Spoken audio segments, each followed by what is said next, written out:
Bismillahirrahmanirrahim.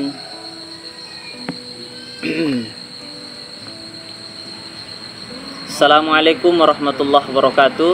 Salam pemuda. Kawan-kawan sekalian, saya diminta untuk menyampaikan pandangan tentang pentingnya moral dan etika bagi seorang pemuda. Saya ingin mengawali serial ini dengan sebuah cerita.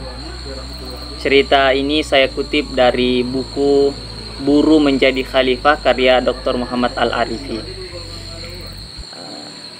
Konon ada seorang pedagang sukses kaya raya yang ingin mendidik anaknya untuk mempunyai jiwa atau etos kerja yang tinggi. Keinginan orang tua ini bersumber karena melihat anaknya tumbuh dalam keadaan foya-foya.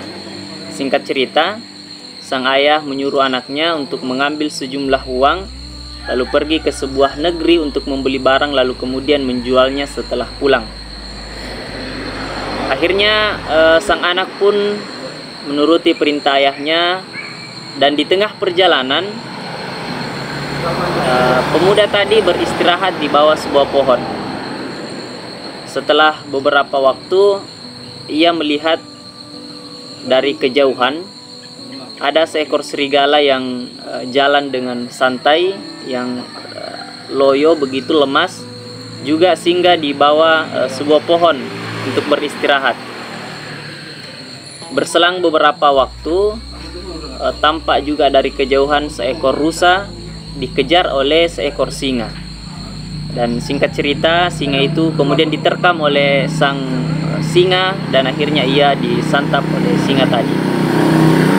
Nah, setelah singa itu menikmati daging rusa yang dikejarnya, serigala tadi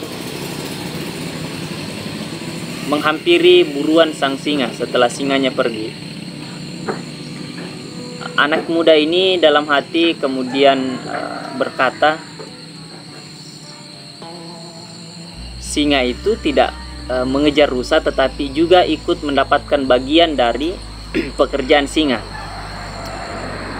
Ia kemudian berpikir bahwa bekerja ini rupanya tidak ada artinya, karena toh juga kita akan hidup, kita akan makan walaupun tanpa bekerja.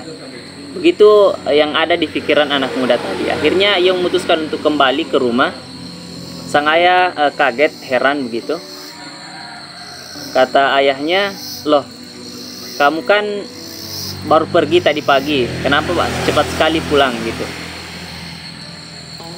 Anak muda ini bilang ke ayahnya, menceritakan peristiwa yang disaksikan di hutan itu, bahwa semua kita akan mati, semua kita akan tetap makan, akan tetap hidup. Ya, dengan dalih, dengan pembenaran-pembenaran keagamaan misalnya, anak muda itu mengatakan bahwa toh Tuhan akan memberikan kita rezeki.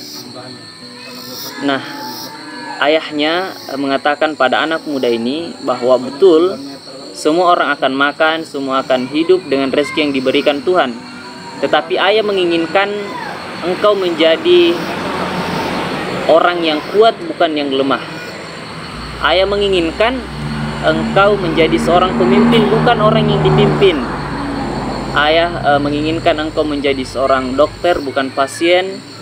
Ayah menginginkan engkau menjadi seorang arsitektur, bukan yang menikmati bangunan, dan seterusnya. Lalu kemudian ayahnya membacakan sebuah hadis yang saya kira cukup sering kita dengar. Bapaknya mengatakan, membacakan hadis Nabi, bahwa al-yadul ulya khairun minal yadil sufla, bahwa tangan yang di atas itu lebih baik daripada tangan yang di bawah.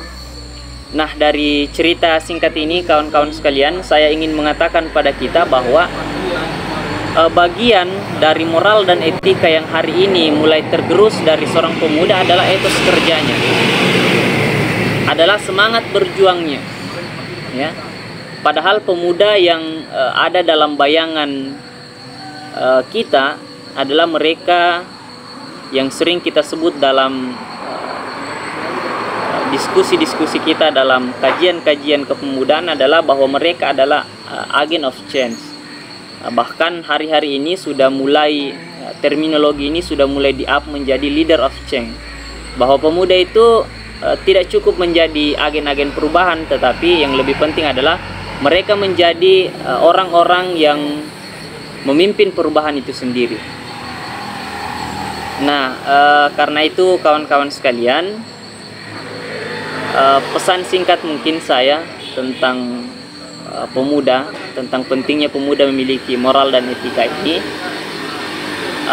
bahwa moral dan etika atau yang saya singkat misalnya akhlak, itulah yang menjadi determinasi kita.